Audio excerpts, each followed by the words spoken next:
ขอคารวะท่านเป่าครับ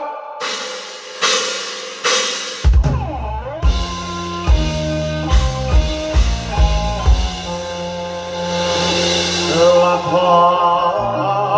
บูชาใส่เสียงเก่า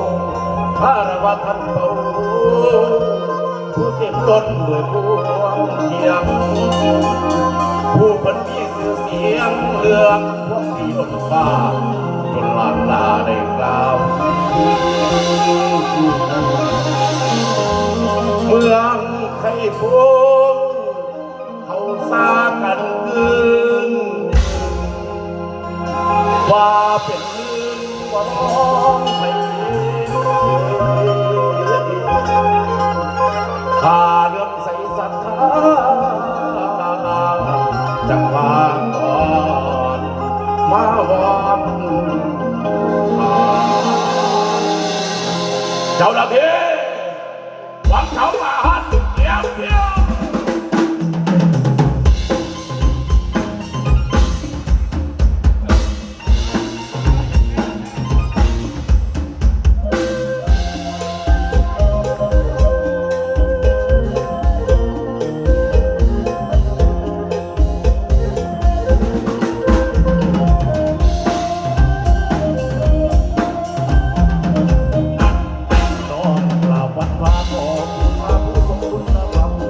เอาโลกในคนในดำเป็นผู้ดำแห่งความลงจิต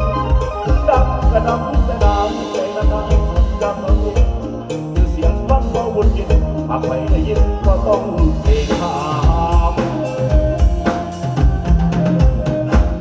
ลาหาทานใช้คดีน้อยใจจนชื่อดำจันเจ้าเป็นผู้ติดตามองค์พระคุณงามเป็นที่พึ่งพาหวังเจ้ามาหันนาหวังเจ้ามาหันนาต้องติดตามมาทันจางหลวงเจ้า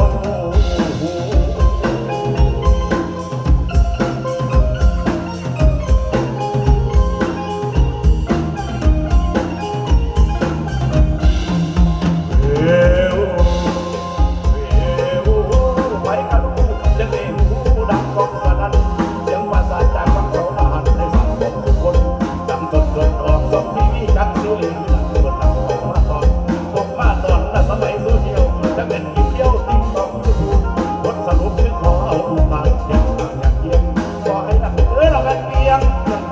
งว่าจะเดินไปกันคนไทยคือกินให้ฟ้าได้เดินผ่านให้ฟ้าเรือดาทาง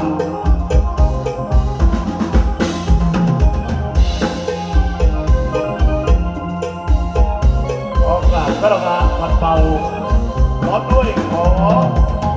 เจ้าพ่อนักเบื้องให้มันขอกินแน่ใจผม